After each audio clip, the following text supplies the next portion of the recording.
News, सच जरूरी है। नमस्कार दर्शकों, मैं शिबा शेख और आप देख रहे हैं MNS न्यूज। एक बार फिर स्वागत है आपका देश की खबरों में। आइए एक नजर डालते हैं हेडलाइंस की ओर। शिवराज सिंह चौहान का समर्थन, वन नेशन वन इलेक्शन जरूरी। चिराग पासवान, मैं बिहार के लिए चुनाव लड़ूंगा। बेंगलुरु भगदड़ में मृतक मनोज कुमार के परिजनों को 25 लाख की सहायता।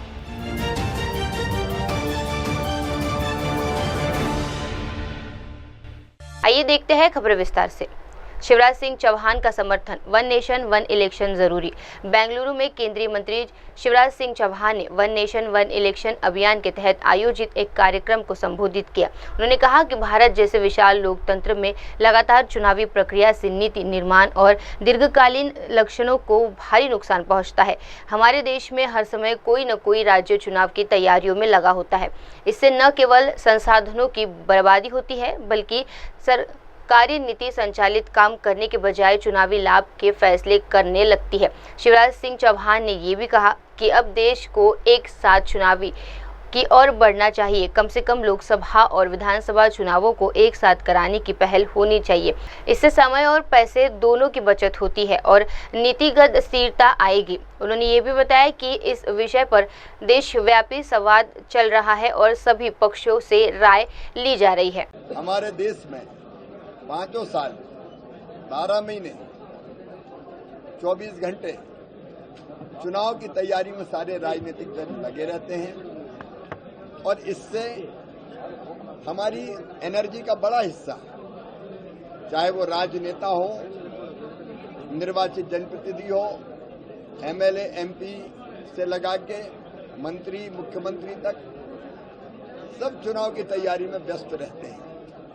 प्रशासन का ध्यान भी पूरा चुनाव में चला जाता है। मॉडल कोड ऑफ कंडक्ट लगता है तो कोई काम जनता के होते नहीं है, धन खर्च होता है, लॉन्ग टर्म के बड़े फैसले देश हित के नहीं लिए जाते और इसलिए अब समय आ गया है कि देश इस पर विचार करे कि एक बार जो पहले व्यवस्था थी, पहले तो एक साथ ही चुनाव होते थे विधानसभा लोकसभा के 67 तक, वैसे ही अब लोकसभा और विधानसभा के चुनाव कम से कम एक साथ हो जाए तो ये अनावश्यक जो व्यय है वो बचेगा, अनावश्यक समय नहीं जाएगा, नीतिगत बड़े फैसले लिए जा सकेंगे। अफसर हो, पुलिस हो, प्रशासन हो, दत्तचित्त होकर जनता के काम में लगेंगे। देश का लाभ इसी में है कि समय धन के अपव्यय को बचाया जाए और बड़े नीतिगत फैसले हो सके। इसलिए 4.5 साल सेवा करो, 5वें साल चुनाव तो 6 महीने चुनाव की तैयारी में लगो। और इसलिए वन नेशन वन इलेक्शन एक कैंपेन पूरे देश में चल रहा है। और आज मैंने बेंगलोर के भी बुद्धिजीवियों को, सोशल मीडिया के मित्रों को, मीडिया के मित्रों को यहाँ आह्वान किया है, अपील की है कि वो इस अभियान के साथ आए। ये देश का अभियान है, ये जनता का अभियान है। राज्य सरकार का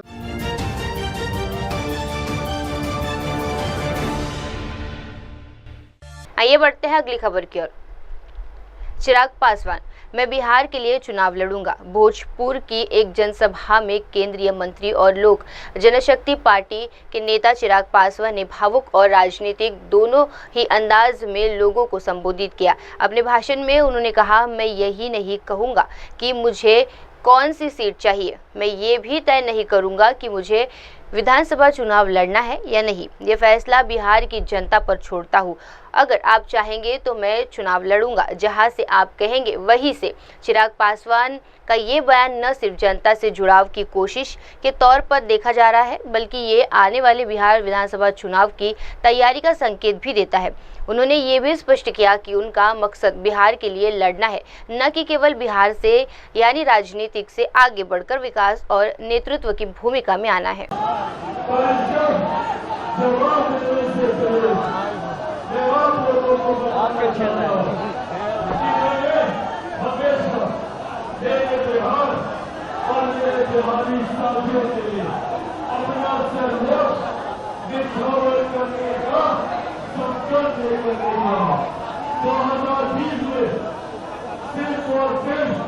बिहारी अस्मिता के लिए, बिहारी स्वाभिमान के लिए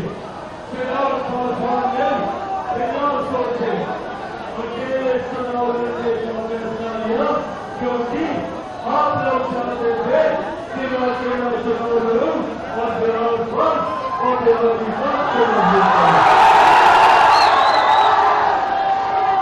2024 में भी ये फैसला आप लोगों का था। जब ये सवाल चल रहा था कि चिराग पासवान किससे गठबंधन करेगा, उस वक्त भी मैंने आप लोगों से वादा किया था कि मेरा गठबंधन सिर्फ और सिर्फ बिहार की जनता के साथ है। और आज जब ये सवाल पूछा जाता है, आज जब ये सवाल पूछा जाता है कि क्या चिराग पासवान बिहार से विधानसभा का चुनाव लड़ेगा, तो हाँ, मैं बिहार से चुनाव लड़ूंगा।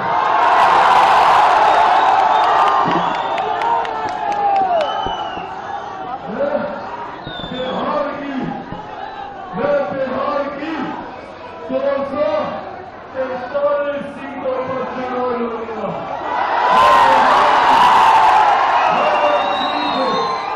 बिहार को फर्स्ट और बिहारियों को फर्स्ट बनाने के लिए चुनाव लड़ूंगा। और सबसे बड़ी बात, मैं बिहार से चुनाव नहीं लड़ूंगा, मैं बिहार केंद्रीय चुनाव लड़ूंगा। साथियों, आप लोग भी मेरा परिवार है। अब मेरे पिता इस दुनिया में नहीं है। जिनको मेरा पिता बनना था, उन्होंने भी मुझे घर से बाहर करवा दिया। ऐसे में मेरे पिता पे, मेरी माँ पे, मेरे भाई पे, मेरी बहन पे, और अब ये फैसला भी आप ही को लेना है कि जब चिराग पासवान चुनाव लड़े और लड़े तो कहां से लड़े। आपका फैसला मेरी सलाखों पर, ये वादा आप लोगों से करके जाता हूं कि आप लोग बहुत सारे चिराग पासवान जो भी करेगा, और हाँ, ये वादा जरूर करता हूं कि मैं चौकस भी करूंगा सिर्फ और सिर्फ मेरे प्रदेश को भारत का नंबर 1 प्रदेश बनाने को करूंगा।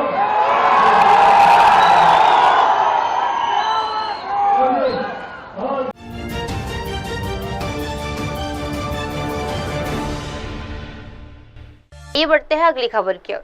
बेंगलुरु भगदड़ में मृतक मनोज कुमार के परिजनों को 25 लाख की सहायता।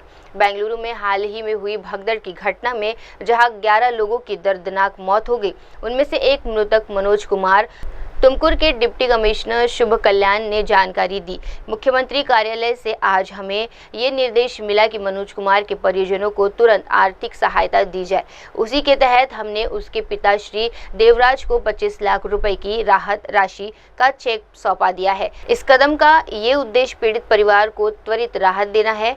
प्रशासन ने ये भी संकेत दिया है कि अन्य मृतक परिजनों को भी इसी तरह की मदद दी जाएगी। हालांकि इस घटना को लेकर राज्य सरकार पर लापरवाही के आरोप भी लगे हैं और जांच की मांग भी तेज हो गई है।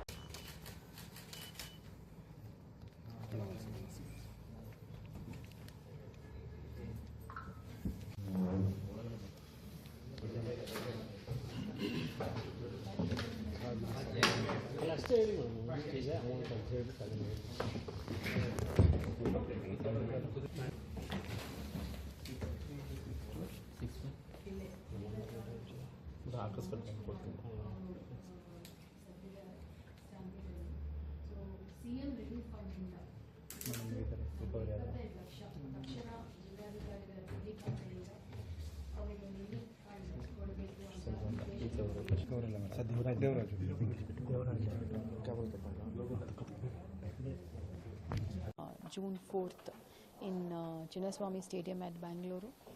11 people have lost their lives, and one of them is Shri Manoj Kumar from Tumkur district, Kunegal Taluk. Today we got the orders from the Honorable CM office to immediately distribute the relief fund of rupees 25 lakh to his father, Shri Devraj.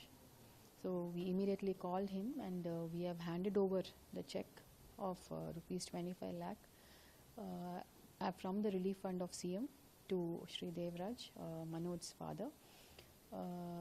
We pray that at this time may Manoj and also the others whom have left us, may their soul rest in peace.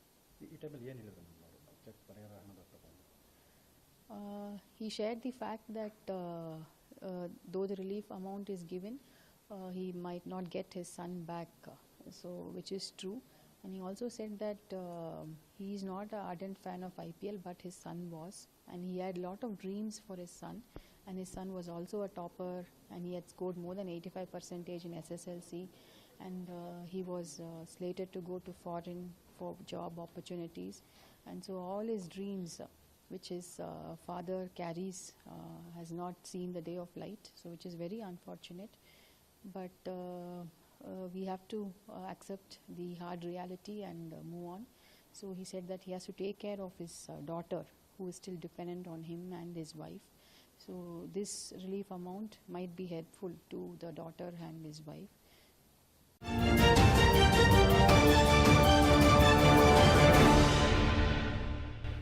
आइए बढ़ते हैं अगली खबर की ओर। अमित शाह का दावा, 2026 में तमिलनाडु में बनेगी एनडीए सरकार।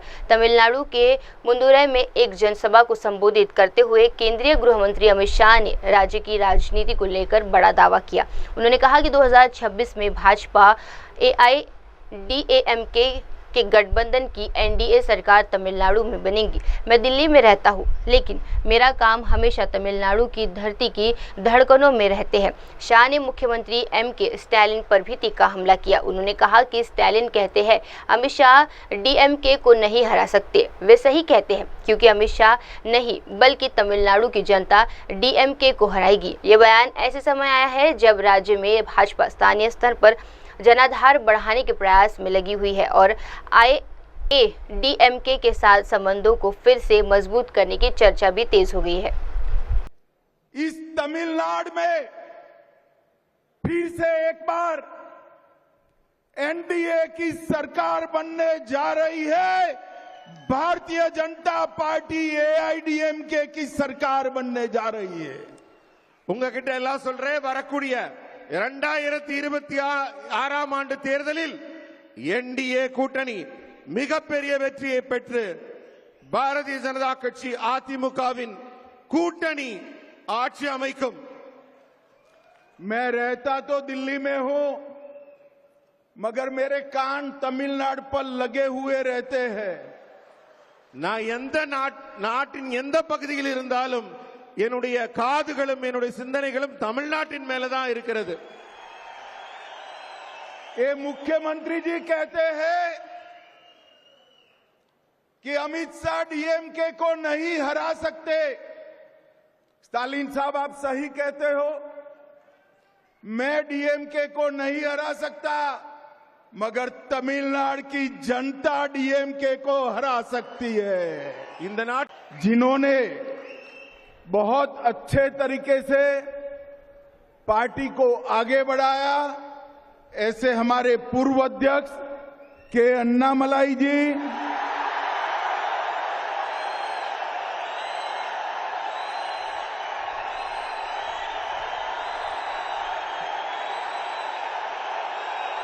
मोदी जी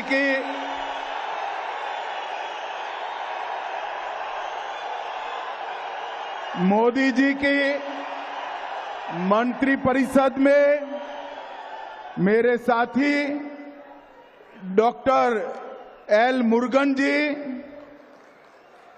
श्री AP राजसिम्मन जी, डॉक्टर सुधाकर रेड्डी जी, श्री प्री राधाकृष्णन जी, डॉक्टर तमिलसाई सौंदर्यराजन जी।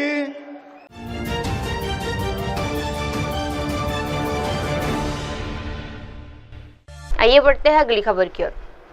अमृतसर में ड्रग्स तस्करी पर बड़ी कार्रवाई, 6 किलो हेरोइन जब्त। अमृतसर ग्रामीण पुलिस ने ड्रग्स तस्करी के खिलाफ बड़ी सफलता हासिल की है। पुलिस ने एक ऑपरेशन के तहत 6 किलोग्राम हेरोइन जब्त की है और 2 तस्करों को गिरफ्तार किया है। एसपी आदित्य एस ने जानकारी दी कि ये कार्रवाई 7 जून को डीजीपी पंजाब, डीआईजी बॉर्डर के रेंज और एसएसपी के मार्गदर्शन में की गई है। इस ऑपरेशन में गिरफ्तार किए गए 2 आरोपी गुरजीत सिंह और कैप्टन सिंह है। पुलिस के अनुसार ड्रग्स को 8 अलग अलग पार्सलों में बांटकर ड्रोन के जरिए सीमा पर भेजा जा रहा था। पाकिस्तान की तरफ से भेजे गए ड्रोन को अमृतसर के अंदर एक तय लोकेशन पर लैंड कराना था, जिसकी जानकारी उन्हें गुरी टेलर नाम के एक हैंडल से मिली थी। पुलिस अब गहरी जांच में जुटी है और गुरी टेलर की तलाश जारी है। जी, under the guidance of honourable DGP Punjab, DIG border range and SSP Amritsar rural, SHO Gharinda ने एक ऑपरेशन चलाया था। उन्होंने ऑपरेशन चलाया था 7/6/25। जिस ऑपरेशन से 2 बंदे गुरजीत सिंह एंड कैप्टन सिंह का अरेस्ट हुआ है, जो 25 से 24 साल का है एंड 6 किलो हेरोइन का रिकवरी हुआ है। ये 6 किलो हेरोइन इन्होंने लेके आए थे लाहौरी महल से, जहां पे पुलिस ने नाका लगा के पुल सुए पे इन्होंने पकड़ लिया and FIR number 164 has been registered in Gharinda PS. इन्होंने 8 अलग अलग पार्सल्स में लेके आए 6 किलो को एंड इनका हैंडलर एक है, एक गुरी दर्जी है, जो इनको लोकेशन भेजते होते सी and they use to go and pick up and come. इन्होंने पहले 3 कंसाइनमेंट लेके आए हैं और इनके एक बंदे के ऊपर, कैप्टन के ऊपर एक एफआईआर पहले भी है जो थेफ्ट का है। ये जो गुरदीत एंड कैप्टन रिश्तेदार है, वो कजिन से दोनों। ये थ्रू ड्रोन आता होता सी। It use to come through drone and they use to get it from Lahori Mahal which is near the border। हाँ जी, पाकिस्तान से जो स्मगलर है वहाँ पे उन्होंने बेचते थे एंड जो गुरी दर्जी है, जो इनका हैंडलर था यहाँ पे, वो they used to ensure that they get it through।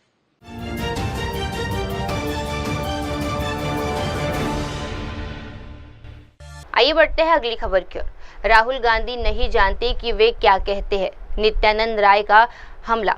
Lok Sabha में विपक्ष के नेता राहुल गांधी के हालिया बयानों पर केंद्रीय मंत्री नित्यानंद राय ने पलटवार किया है। पटना में मीडिया से बात करते हुए नित्यानंद राय ने कहा कि राहुल गांधी खुद नहीं समझते कि वे क्या बोलते हैं। उन्होंने राहुल पर गंभीरता और जमीनी समझ की कमी का आरोप लगाया। राय ने बिहार के मुख्यमंत्री नीतीश कुमार की तारीफ करते हुए कहा कि उन्होंने हमेशा राज्य के विकास और सुशासन को प्राथमिकता दी है। उन्होंने कहा कि विपक्ष केवल आरोप लगाने और भ्रम फैलाने का काम करता है, जबकि एनडीए सरकार काम में विश्वास रखती है।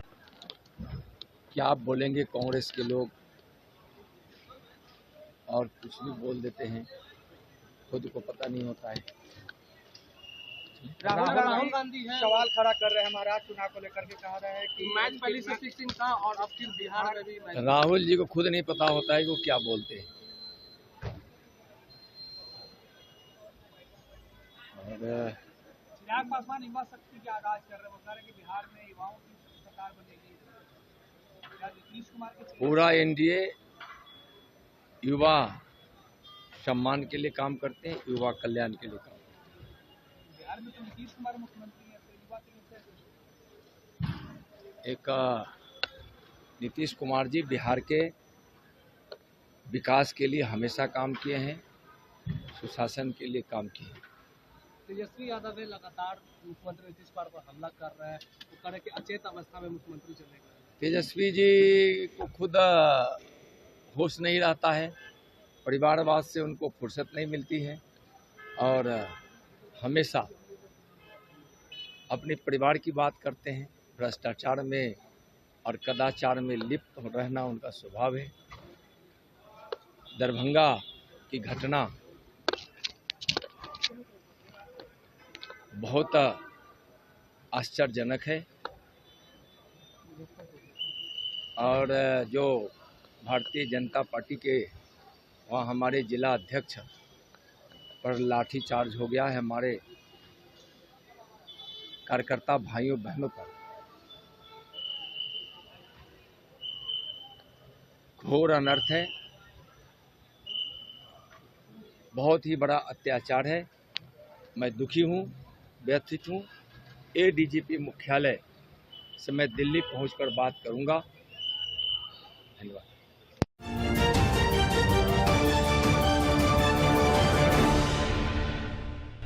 आइए बढ़ते हैं अगली खबर की ओर। मेक इन ओडिशा को नया विस्तार, जनवरी 2025 में होगी नई शुरुआत। ओडिशा में मुख्यमंत्री मोहन चरण मांझी की अध्यक्षता में अयोध्या प्रतिनिधि के साथ एक सत्र का आयोजन किया गया। ये कार्यक्रम राज्य सरकार के 1 वर्ष के कार्यकाल के उपलक्ष्य में आयोजित विभिन्न जन समारोह की शुरुआत का हिस्सा था। मुख्यमंत्री ने कहा, हमारी सरकार अपना 1 साल पूरा कर रही है और इस अवसर पर हमें खास तौर पर एक औद्योगिकरण कार्यक्रम आयोजित किया है। इसमें MSME, स्टार्टअप और महिला उद्योग जगत में जुड़े प्रतिनिधियों ने भाग लिया। उन्होंने बताया कि इस सम्मेलन में लगभग 100 से अधिक उद्योगपति शामिल हुए, जो ये दर्शाता है कि ओडिशा की औद्योगिक नीति विशेषज्ञों को आकर्षित कर रही है। मंत्री ने ये भी याद दिलाया कि जनवरी 2025 में मेक इन ओडिशा की घोषणा की गई थी, जिससे केंद्र सरकार और प्रधानमंत्री नरेंद्र मोदी का प्रत्यक्ष समर्थन और गारंटी प्राप्त है। ये पहल ओडिशा को निवेश और उद्योग के लिए देश का एक स्वाभाविक और अग्रिम राज्य के रूप में स्थापित करने की दिशा में है। हमारा जो नया सरकार उड़ीसा में आया है और सरकार का 1 साल पूरा होने की और 2-3 दिन अभी बाकी है। इसी आधार पर हमने हमारा 1 वर्ष और पूर्ति मनाने में हमने विभिन्न कार्यक्रम शुरू कर रहा है और आज इसी कार्यक्रम का पहला दिन में हमने विशेष रूप से हमारा जो इंडस्ट्रियलाइजेशन करने का बहुत बड़ा जो हमारा कार्यक्रम हम रखे थे, इसी आधार पर आज एक कॉन्फ्रेंस हमने सारी उद्योगपतियों का साथ, जो शिल्पपति और इन्वेस्टर्स, जो बड़ा बड़ा शिल्पपति, उनके साथ MSME सेक्टर का उद्योगी और महिला उद्योगी, उनके साथ स्टार्टअप क्षेत्र में जो उद्योगी लोग काम कर रहे हैं, उसको बुलाते हुए एक बहुत बड़ा कॉन्फ्रेंस हमने आज वहां शुरू किए। इसी आधार पर सब उद्योगपति ने उनका अपना जो वहां आते हुए कैसे हमारा जो इंडस्ट्री पॉलिसी कितना बहुत अच्छा इंडस्ट्री पॉलिसी है, इसी आधार पर वो आने में कैसे उनका कोई तकलीफ नहीं हुआ, कोई कमी नहीं रहा, एट द प्रॉपर टाइम उसको आज काम करने के लिए वो कंस्ट्रक्शन काम शुरू कर दिए। इसी आधार पर हमने आज देखें तो निश्चित रूप से जो जनवरी 2025 का 28-29 को जो हमारा Utkarsh Odisha make in Odisha conclave 2025 का शुरू हुआ था भुवनेश्वर में, माननीय प्रधानमंत्री जी का आगमन हुआ था और वो भी गारंटी दिए थे कि आप उड़ीसा आइए, उड़ीसा एक संभावना राज्य, वहाँ इन्वेस्टमेंट करिए। निश्चित रूप से आप आगे बढ़ने के साथ साथ उड़ीसा भी आगे बढ़ेगा और देश भी आगे बढ़ेगा।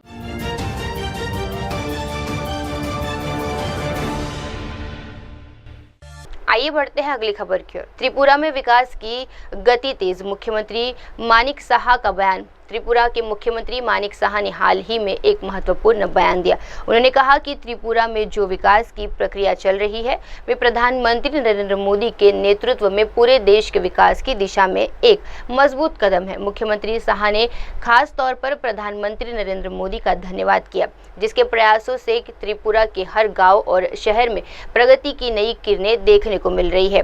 उन्होंने ये भी बताया कि राज्य में तेजी से निवेशक आ रहे हैं, जो त्रिपुरा की आर्थिक स्थिति को मजबूत करने में मददगार साबित हो रहे हैं।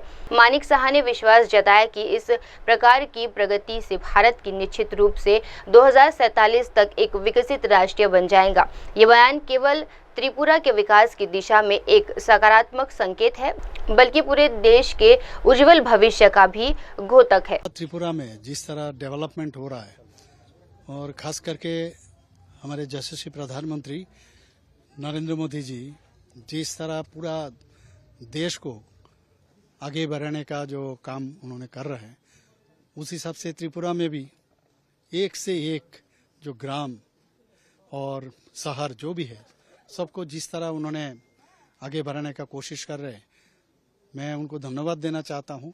और उदाहरण स्वरूप आज यहाँ पर आज आए हम, तो ये मोहनपुर सब डिवीज़न में बामोटिया ब्लॉक में मैं आया हूँ आज। आप देखिए यहाँ पर पट्टा, जो चाय श्रमिक यहाँ पर ज़्यादा रहते हैं, इनको पट्टा देने का काम आज किए हैं। साथ ही साथ यहाँ पर एनसीसी कैडेट ये लोग भी उसमें शामिल हुए हैं। हमारा एसडीएम ऑफिस और उनका जो लाइन डिपार्टमेंट जो है सभी इसमें शामिल है। उसमें बहुत सारा कार्यक्रम रखे हैं, जैसे कृषक के लिए प्रधानमंत्री जी का जो स्कीम है और त्रिपुरा के तरफ से राज्य से जो स्कीम है, सब मिला जुला के कृषक को आज यहाँ पर बहुत सारा ट्रैक्टर से शुरू करके बहुत सारे सरंजाम उनको दिए हैं हम लोग। और यहाँ पर ब्लड कैंप भी रखा है। तो ब्लड कैंप में मैंने देखा यहाँ का जो 4 श्रमिक है प्लस जो यहाँ का लोकल लोग है इसमें शामिल थे।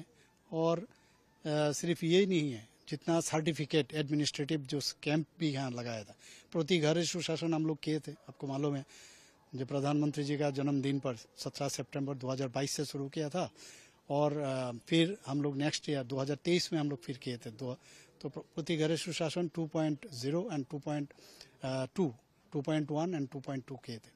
तो इसमें इसका एक कैंप यहाँ पर लगा था, जिसको सर्टिफिकेट चाहिए तो वो सर्टिफिकेट मिला है, जैसे ST SC और जिसको जो ऑफिशियल जो मेरिट सर्टिफिकेट है, सब चीज़ अब यहाँ पर घर में बैठ के मिल रहा है सबको। तो हमारा सरकार चाहते हैं कि ऑफिस में जाने का जरूरत नहीं है, पूरा घर में आके सब सर्टिफिकेट दे रहा है।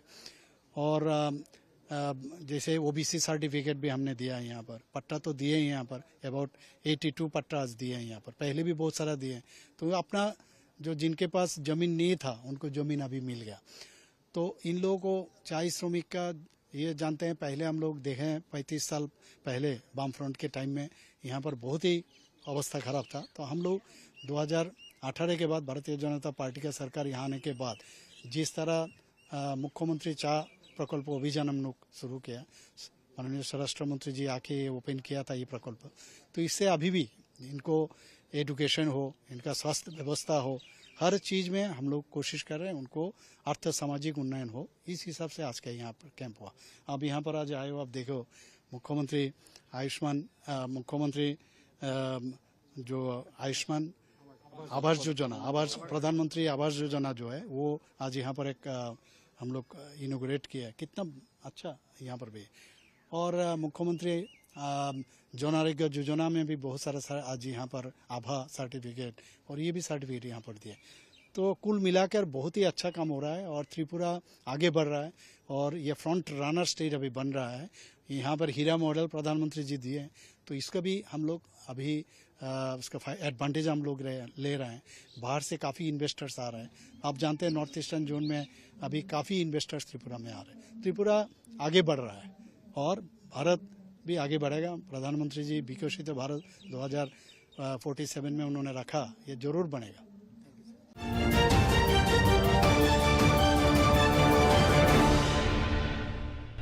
आइए बढ़ते हैं अगली खबर की ओर। मुख्यमंत्री देवेंद्र फडणवीस ने पुणे में जॉन डीरे की नई इलेक्ट्रॉनिक विनिर्माण सुविधा का उद्घाटन किया। महाराष्ट्र के मुख्यमंत्री देवेंद्र फडणवीस ने पुणे में John Deere electronic solution group की नई इलेक्ट्रॉनिक घटक और विनिर्माण सुविधा का उद्घाटन किया। इस आधुनिक फैक्ट्री से न केवल पुणे बल्कि पूरे राज्य में तकनीकी और औद्योगिक विकास का नया बल मिलेगा। फडणवीस ने इस अवसर पर कहा कि निवेश और उन्नत तकनीकी इकाइयों के लिए महाराष्ट्र हमेशा से स्वागत योग्य प्रदेश रहा है। इस तरह की नई परियोजनाओं रोजगार के अवसर बढ़ाने के साथ साथ राज्य की अर्थव्यवस्था को भी मजबूत करेगी। मुख्यमंत्री ने जॉन डीरे कंपनी के प्रबंध और महाराष्ट्र में निवेश करने के लिए धन्यवाद दिया और आश्वासन दिया कि राज्य सरकार उद्योगों को हर तरह का सहयोग प्रदान करती रहेगी।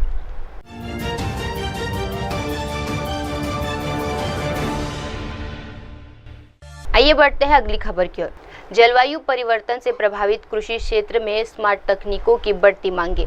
पुणे में मुख्यमंत्री देवेंद्र फडणवीस ने कृषि क्षेत्र में प्रौद्योगिकीकरण और स्वचालन की अहमियत पर विशेष जोर दिया। उन्होंने कहा कि जलवायु परिवर्तन के कारण कृषि सबसे अधिक प्रभावित क्षेत्र है, इसीलिए यहाँ स्मार्ट और बुद्धिमान मशीनों की जरूरत है। फडणवीस ने बताया कि जॉन डीरे जैसी कंपनियां नवीनतम तकनीकों को लेकर इस क्षेत्र में क्रांतिकारी बदलाव ला रही है। उन्होंने कहा कि इलेक्ट्रॉनिक यानी एआई ने कृषि क्षेत्र में प्रवेश करने पारंपरिक खेती की प्रक्रिया को पूरी तरह से बदल दिया है। इस तकनीकी के उपयोग से किसान अपनी उत्पादकता को बेहतर बना पा रहे हैं, जो देश के कृषि विकास के लिए एक बड़ा कदम है। मुख्यमंत्री ने उम्मीद जताई कि भविष्य में भी स्मार्ट तकनीकों के लिए इस जरिए कृषि क्षेत्र में और भी प्रगति होगी और किसान लाभान्वित होंगे।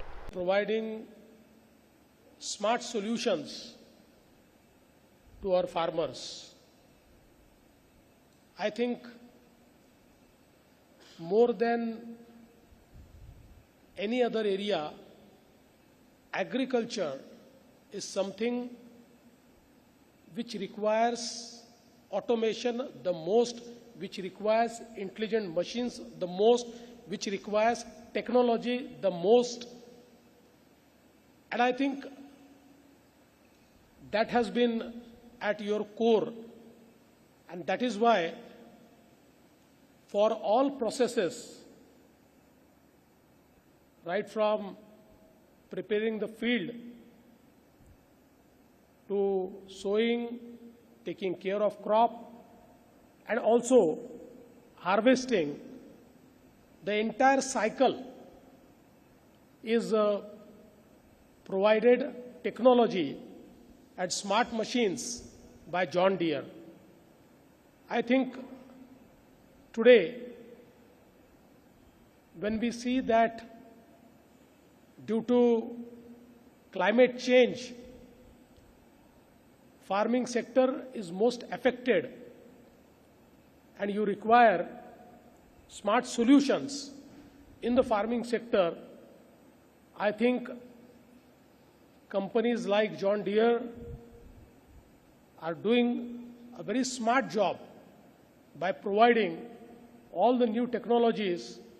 And today, I'm very happy that AI has entered the agriculture arena, and AI is also changing the usual process of agriculture. It is bringing precision agriculture. It is allowing farmers to enhance their productivity, and with your endeavor to provide the intelligent solutions using AI will actually change the face.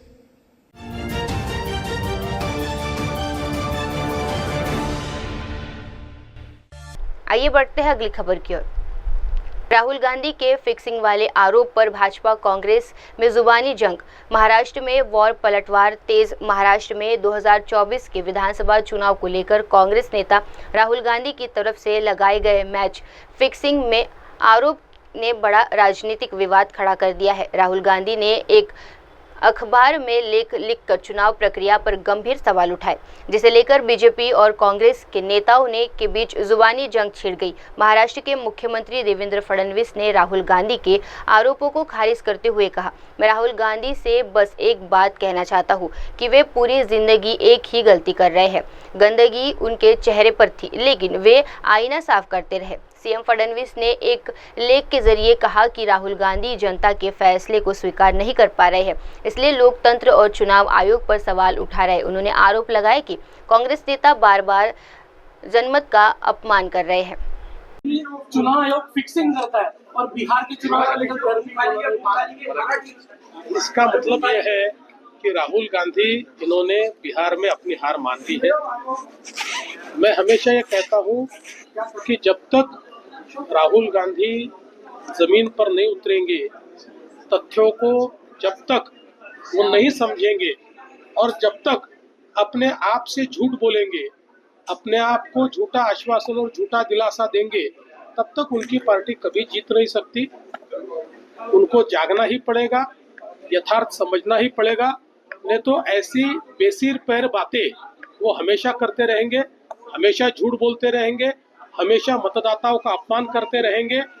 ये राहुल गांधी ने महाराष्ट्र के मतदाताओं का जो अपमान किया है, इसके लिए मैं उनका निषेध करता हूँ। राहुल गांधी ने बिहार में ये भी कहा है कि जो जितने भी कांग्रेसी राज्य है वहाँ पे आरक्षण की 50% जो है उसको बढ़ा दी जाएगा। देखिए, राहुल गांधी जो बोलते हैं न उनको पता होता है वो क्या बोल रहे हैं, न सुनने वाले को समझता है वो क्या बोल रहे हैं, इसलिए उसके ऊपर मैं क्या प्रतिक्रिया दूं।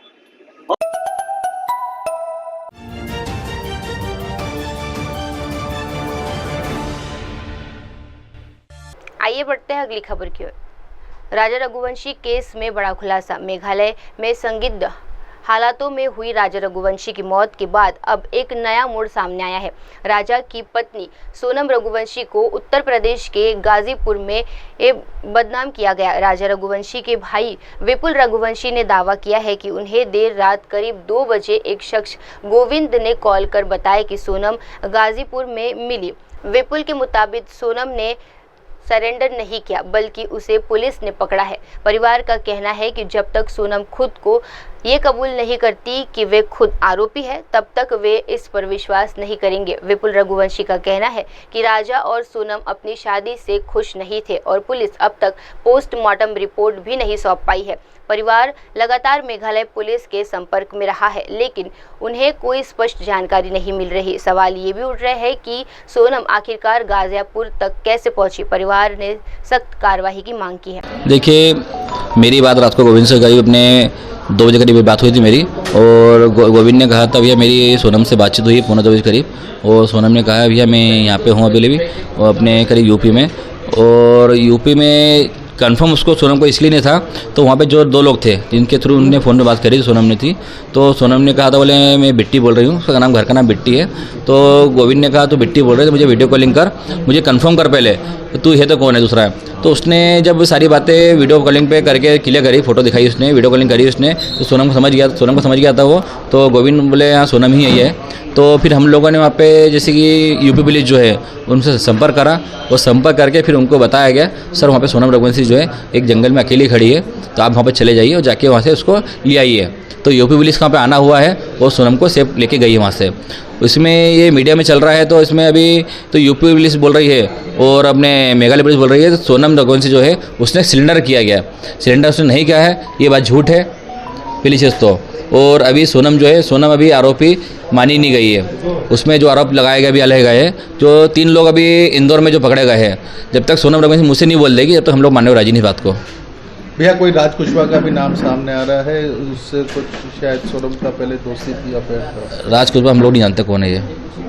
तो ये भैया जिन हालातों में हुआ है तो क्यों नहीं लग रहा है आप लोग को कि सोनम ने किया होगा, क्योंकि देखिए अभी मिलती ना अपन को शिलोंग में। देखिए इसमें हो भी सकता है सोनम मिली हो सकता नहीं मिली हो, बाकी हम लोग जब तक कंफर्म नहीं कर सकते इसके अंदर, जब तक सोनम के मुझसे हम लोग नहीं सुन ले तब तक हम लोग नहीं माने राजी नहीं इस बात को। अच्छा, इंदौर में कौन कौन पकड़े गए इसके बारे में जानकारी अभी कोई आइडिया नहीं इस बारे में। तो ये जो इंदौर में, अच्छा ये उधर शिलोंग से ही इंदौर वापस पहुंचे होंगे और इंदौर में पकड़े गए हैं ये जो आरोपी, ये भी पता नहीं हमारे को। तो शिलोंग से गए कि शिलोंग से आए रिटर्न आए, इसकी जानकारी हमको पुलिस ने भी दी नहीं है। पुलिस ने तो हमको पोस्टमार्टम रिपोर्ट तक नहीं दी। फिलहाल शादी की बात करें तो इनकी शादी कैसे हुई थी? क्या इनकी शादी जो है अरेंज मैरिज है, दोनों की पसंद से शादी की गई है, दोनों खुश थे शादी में। भैया कितना समय, 2 महीने का ही समय मिला था ना इनको? नहीं 4 महीने पहले बातचीत हुई थी हमारी, और सोनम रघुवंशी जो है दोनों की शादी 4 महीने बाद हम लोग करी थी, मगर इसमें समय ऐसा कम था तो मुहूर्त नहीं था, इसलिए हम लोगों ने शादी जो है मुहूर्त पे करी है। ऐसा भी पता चला था कि शादी की शॉपिंग करने के लिए आपकी मम्मी जी के साथ में ही जाती थी? मम्मी के साथ में शॉपिंग उसने करी भी है, वो उसकी मम्मी के साथ भी शॉपिंग करी उसने है। दोनों परिवार बहुत खुश थे, दोनों की मर्जी से शादी करेगी और दोनों के हिसाब से कहीं हमको ऐसा लगा नहीं है। तो सोनम और राजा कहीं दुखी है। अच्छा, शिवांग जाने की प्लानिंग किसके द्वारा की? दोनों की प्लानिंग थी इसके अंदर घूमने की, और दोनों अपनी मर्जी से गए। क्या लगता है कि कभी कोई घटना, दुर्घटना या विवाह की कोई ऐसी स्थिति बनी जिसके बाद इस तरह की? देखिए शादी के बाद में 9 दिन का समय था, 9 दिन में सारी बातें क्लियर होनी पाई है। तो अभी 9 दिन में तो हमारे साथ में कहीं ऐसी चीज़ दिखी नहीं मेरे को, तो सोनम राय के बीच में झगड़े हुए होंगे, इसलिए हम लोग को बोल सकते इस बारे में नहीं। शिलांग पुलिस इसमें कुछ और कहानी हो सकती है? देखिए हो सकता है इसमें कुछ इन्वॉल्व हो सकता है सोनम का भी, और ये भी कंफर्म नहीं हुआ फिलहाल अभी। तो शिलोंग पुलिस तो वहाँ पे, शिलोंग पुलिस के जो अपने मेघालय सीएम साहब जो है वो तो ये भी कहते थे तो 24 घंटे पुलिस काम कर रही है, बाकी 24 घंटे पुलिस काम करते हमको कहीं दिखी नहीं है। हम लोग जब वहाँ पे एसपी साहब को फ़ोन लगाते थे विवेक सिंह जी को, तो हमारा फ़ोन उठाते नहीं थे वो करीब हमने उनसे 4 दिन से बात भी नहीं करी अभी तक। कंटिन्यू फ़ोन लगाते रहे उन लोगों को, उनका फ़ोन स्विच ऑफ आ रहा था, कह रहा छुट्टी पे। तो हम लोग को इसमें थोड़ा डाउट है, तो छुट्टी पे थोड़ा केस में सब छुट्टी पे चल रहा है कभी, तो इसलिए हम लोग उन पर भरोसा कर सकते नहीं फिलहाल अभी, जब तक सोनम मुझसे कबूल निकल ले। तो भैया ये बात हुई क्या, वो कैसे पहुंची गाजीपुर तक, क्योंकि शिलोंग से तो बहुत दूर है? अभी इस बारे में कोई आइडिया हमको नहीं है, हमको संपर्क भी इस बारे में कुछ भी नहीं है, और सोनम से मेरी बातचीत हो नहीं पाई है। तो बिल्कुल अकेले मिली है, कोई साथ में मिला है? कुछ बोल सकते नहीं है, क्योंकि मेरी बातचीत तो हो नहीं पाई है। गोविंद ने मुझे इतना बताया था, सारी बात आपको मैंने बता दी है। अब आप आगे क्या चाहते हैं? मध्य प्रदेश पुलिस जांच करे, शिलोंग पुलिस जांच करे? हम चाहते हैं इसके अंदर मध्य प्रदेश पुलिस जो है इसमें जांच करे, और सीबीआई जांच बैठेगी कभी तो इसमें बहुत से खुलासे होंगे फिलहाल। अभी भी आप चाहते हैं कि सीबीआई जांच? हाँ, क्योंकि राजा के पीछे कौन कौन है, कौन सी गैंग है, अभी तो 3 लोगों के नाम खुले हैं। हो सकता है सीबीआई जांच बैठने पे कुछ और भी राज खुल जाए इसके अंदर, शिलोंग पुलिस के लिए भी खुल जाए राज, कोई मिला कौन नहीं मिला है। क्योंकि इसके लिए अभी हम लोग चाहते हैं सीबीआई जांच बैठेगी तो बहुत कुछ खुलासा होंगे इसके अंदर अभी। अच्छा, राजा की कोई किसी से किसी प्रकार की राजा की कोई दुश्मनी नहीं, दोनों में किसी से दुश्मनी नहीं है, और राजा के ना कभी तक कोई झगड़े हुए हैं, ना राजा पे कोई पुलिस केस है, इसलिए हम लोग मानते हैं राजा की कोई दुश्मनी इसमें है नहीं। शिलोंग पुलिस सुना है शिलोंग पुलिस यहाँ पे आई है। मतलब शिलोंग पुलिस को तो पहले से इन्होंने शायद केस सॉल्व कर लिया था और बता नहीं रहे थे ये, क्योंकि हम लोगों से अभी तक कोई बातें शेयर करी नहीं पुलिस ने हमसे अभी तक में, क्योंकि हम जब तक फ़ोन लगाते रहिए हमारा फ़ोन को उठे नहीं उठाया नहीं यहाँ पे। और कल के दिन भी हम लोग फ़ोन लगाते रहे वहाँ पे, एंथोनी सर जो है वहाँ पे उनसे फ़ोन लगाते रहिए रिपोर्ट के लिए, उन्होंने हमारा फ़ोन उठाया नहीं किसी ने भी। कल पुलिस से पूछा भी था हम लोगों ने, तो यहाँ पे क्या सर्च चल रहा है, तो उन लोगों ने बताया नहीं हम कुछ हमारे को, बोले बस बताते हैं, अभी हम लोग थाने बैठे हुए। तो हम लोग कल वहाँ पे दिन भर उसी में लगे रहते बस। विनय भाई, क्या लगता है शिलोंग पुलिस सोनम को फंसाने की साजिश कर रही है, या सोनम ने मैं ये नहीं बोल सकता हूँ, तो शिलोंग पुलिस उनको फंसाने की साजिश कर सकती है, बाकी सारी बातें क्लियर सोनम ही कर पाएगी जहाँ तक मुझे लग रहा है। क्या लगता है कभी सोनम का इस केस में इन्वॉल्वमेंट होता है तो कैसे उसे देखते हैं? देखिए, सोनम का इसमें कुछ इन्वॉल्व होता कभी है तो जो आरोपी के हिसाब से जो होना चाहिए सज़ा उसको मिलना चाहिए। फिर आपका नाम? मेरा नाम विपिन रघुवंशी है, मैं राजा रघुवंशी का भाई हूँ।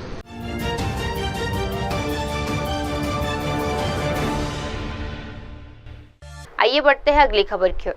छत्रपति शिवाजी महाराज राज्याभिषेक की 352वीं वर्षगांठ। नागपुर में भव्य समारोह। छत्रपति शिवाजी महाराज के राज्याभिषेक की 352वीं वर्षगांठ पर पूरा महाराष्ट्र गर्व और श्रद्धा से झूम उठ रहा है।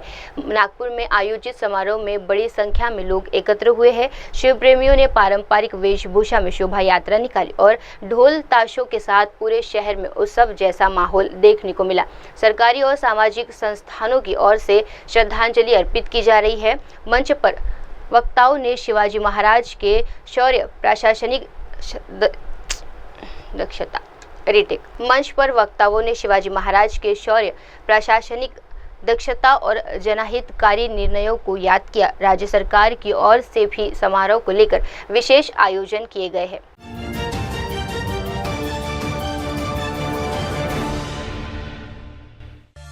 आइए बढ़ते हैं अगली खबर की ओर।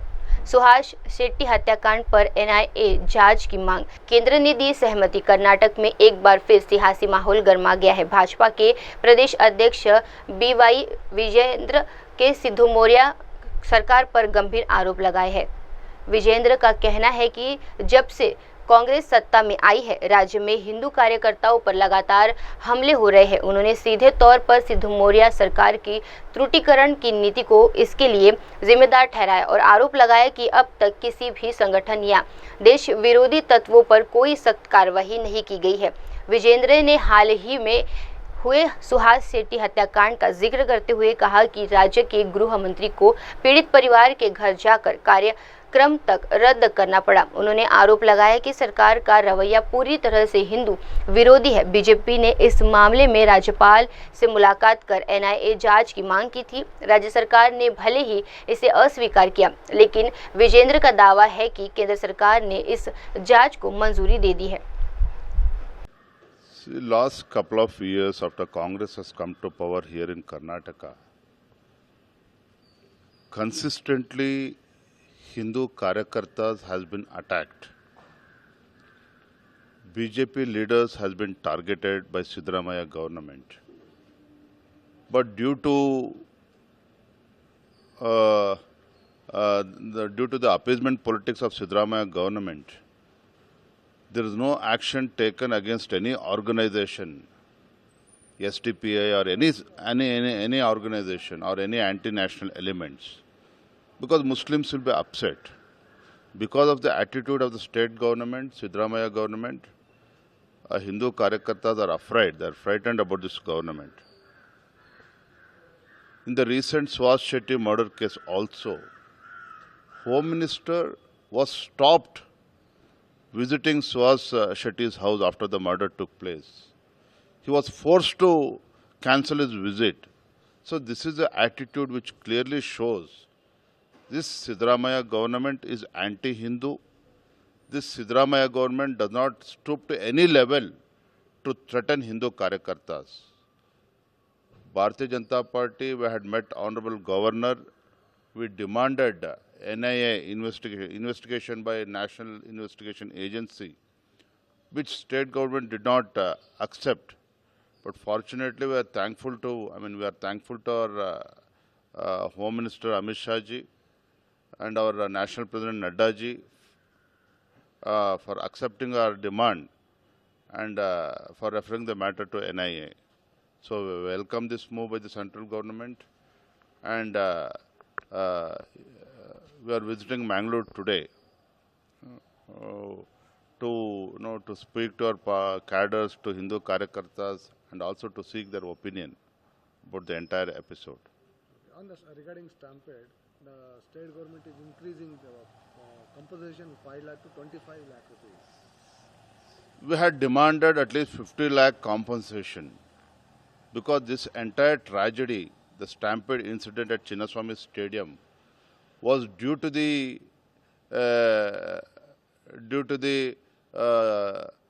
state government's failure. See, increasing the compensation is one thing, but yesterday, what Siddaramaiah Chief Minister said is shocking and unfortunate. He said state government is not responsible for what incident happened at Chinnaswamy Stadium. Mr. Chief Minister, it is you who had tweeted and invited all the RCB fans for your victory celebration at Vidhan Soudha. When state government had organized victory celebration at Vidhan Soudha, how do you expect police to give security both at Chinnaswamy as well as Vidhan Soudha? And now you are distancing yourself from the responsibility. When that is the case, then why did you suspend 5 innocent police officers? Why did you suspend senior police officers?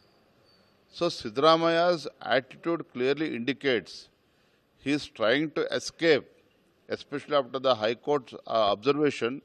Siddaramaiah is trying to escape from the responsibility. He should not think that people are fooled. They will not accept whatever you are saying.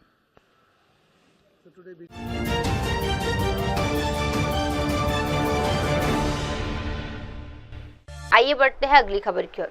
Railway track जाम मामले पर मंत्री जवाहर सिंह मेढ़प का बयान। राजस्थान में हाल ही में हुए railway track जाम के मामले पर अब सरकार का बयान सामने आया है। राज्य के केंद्रीय मंत्री जवाहर सिंह ने बताया कि कैसे ही उन्हें सूचना मिली कि कुछ लोगों ने रेलवे ट्रैक पर अराजकता फैला रखा है। उन्होंने तुरंत कार्रवाई की। मंत्री ने बताया कि उन्होंने जिम्मेदार अधिकारियों को मौके पर भेजा और खुद भी प्रदर्शनकारियों से टेलीफोन पर बातचीत की। उन्होंने आईजी राहुल प्रकाश को निर्देश दिए कि प्रशासन कार्यों को साझा किया जाए कि राज्य सरकार हमेशा जनता के प्रति सकारात्मक रवैया रखती है। मंत्री ने कहा, जब लोग नौकरी की तलाश में होते हैं तो हमेशा में इस तरह के कदम उठा लेते, लेकिन उन्हें समझना चाहिए कि ऐसे कदम जैसे रेलवे ट्रैक जाम करना भविष्य को अंधकारात्मक बना सकते हैं, क्योंकि ऐसे मामले में मुकदमे भी हो सकते हैं। उन्होंने बताया कि प्रशासन की तत्परता और संवाद के चलते रेलवे ट्रैक को शीघ्र ही खाली करा लिया।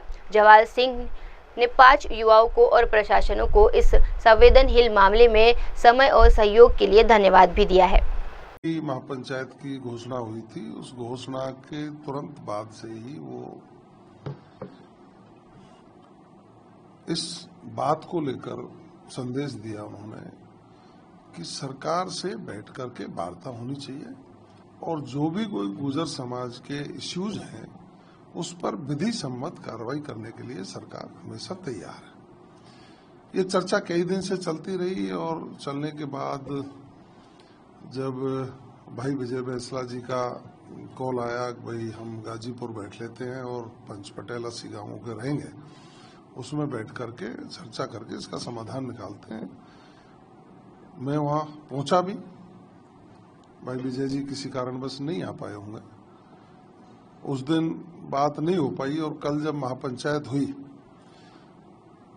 तो सरकार की ओर से पहले भी सकारात्मकता थी और कल भी उस पत्र के द्वारा ये बताया गया कि भाई आपकी जो ये बिंदु आपने रेज किए हैं इन पर सरकार सकारात्मकता से विधि सम्मत निश्चित रूप से कार्रवाई करेगी। और पंचायत में जब ये कहा गया विजय भाई के द्वारा, तो हो सकता है कुछ लोगों की मिसअंडरस्टैंडिंग रही होगी, कहीं कोई राजनीति भी हो सकती है, कई तरीके के बिंदु रहते हैं। मैं उधर कठुमर इलाके में था किसी सामाजिक कार्यक्रम में, तो जैसे ही पता लगा कि कुछ लोगों ने ट्रैक रोक दिया और वहाँ हुड़दंग हुआ है, इस तरह की बातें हुई हैं, तो मैं भी आहत हुआ। लेकिन तुरंत व्यवस्थाएं संभालने के लिए जब वहाँ जिम्मेदार लोगों को भेजा और कुछ लोगों से टेलीफोन पर बात की, मैंने आईजी राहुल प्रकाश को भी कहा कि इन लोगों को समझाइए कि सरकार समाज के प्रति, अन्य समाजों के प्रति हमेशा सकारात्मक है, और जब आप नौकरी की मांग कर रहे हैं तो और नौकरी न लेने का कृत्य करने पर उतारू हो गए, आप रेलवे ट्रैक रोकेंगे, कल को मुकदमे होंगे, भविष्य खराब होता है। तो लोगों के ध्यान में बात आई और ट्रैक भी तुरंत खाली किया और अपने अपने घरों को गए। मैं सभी वहां के पंच पटेलों को, युवा साथियों को और वहां प्रशासन ने जो मुस्तैदी दिखाई उनको भी धन्यवाद ज्ञापित करूंगा। लेकिन सारा जो ये व्यवस्थाएं दुरुस्त करने का सरकार के समाज के लोगों के बीच में सामंजस्य बैठाने का मैकेनिज्म माननीय मुख्यमंत्री जी के निर्देश पर पूरा संपन्न हो पाया। मैं तो उनका आभार व्यक्त करूंगा और समाज के लोगों से अपील करना चाहूंगा, बिना वजह की टीका टिप्पणियों से बचें। सरकार समाज के हित में हमेशा खड़ी है। माननीय मुख्यमंत्री जी ने समाज के लिए विभिन्न विषयों पर बहुत काम किए हैं। भगवान देवनारायण की जन्मस्थली से लेकर कारिसदेव जी का जो जहाज का मंदिर है, चाहे कैमरी का मंदिर है, चाहे बाबू महाराज का है, चाहे हम देख लें आदि बद्री स्थान है, हमारे जोधपुरिया धाम है, वहाँ सब जगह विकास करके समाज के लोगों को आस्था के केंद्रों से जोड़कर शिक्षा के केंद्रों से जोड़ने का उनका एक संकल्प है, बहुत बड़ा विजन है। ये कहीं रिजर्वेशन की विसंगतियां हैं या रोस्टर प्रणाली की बात है। हमारे एक भाई को जो गुजर आंदोलन में इंजर्ड होकर शहीद हुआ, उसको अनुकंपा नियुक्ति की बात है, इस पर सरकार ने सकारात्मकता दिखाई है। हमारे 372, 1252 जो भी लोग हैं, 233, उस पर सरकार गंभीरता से विचार करेगी और विचार करके जो भी विधि सम्मत होगा उसका भी निर्णय किया जाएगा। मैं पुनः हाथ जोड़कर समाज के युवाओं से, विभिन्न समाज के पंच पटेलों से और सभी लोगों से यही आग्रह करूंगा कि सरकार के जो बिंदु दिए गए हैं उन पर सकारात्मक विचार रखिए। सरकार आपके साथ है और मैं सरकार में आपके भाई होने के नाते बैठा हूं। आपके किसी भी विषय को समुचित और समयबद्ध तरीके से निस्तारण करने का हमने संकल्प ले रखा है, हम करेंगे। आपकी तरफ से जो मसौदा हुआ था वहाँ ग्राम पंचायत में, उसके बाद में क्या क्या मतलब कितने दिन में कोई मीटिंग रखने का कुछ हुआ था आपके साथ? देखिए, ये सब समयबद्ध तरीके से होगा। सरकार की अच्छी पहल रही है। समाज के सभी जिम्मेदार लोग इसको पसंद भी कर रहे हैं कि सरकार की पहल पहले ही दिन से अच्छी थी। सरकार ने ना कभी टकराव की सोची। सरकार तो चाहती है पूरा राजस्थान, वहाँ के रहने वाले लोग सब उनके परिवारीजन हैं। सभी समाजों के लोग माननीय मुख्यमंत्री पहले से दिन से कहते हैं कि हमारे परिवारीजन हैं। सबका ख्याल रखना हमारा फर्ज है, लेकिन हर व्यक्ति को सोचना चाहिए कानून से बढ़कर कोई नहीं है। कानून सम्मत कार्रवाई है सभी। अब वक्त हो चला है दर्शकों छोटे से ब्रेक का। ब्रेक के बाद भी जुड़े रहिए, देखते रहिए मेरे सहयोगी श्रद्धा के साथ शाम की तमाम बड़ी खबरें। धन्यवाद। आप देख रहे हैं एमएनएस न्यूज़, सच जरूर।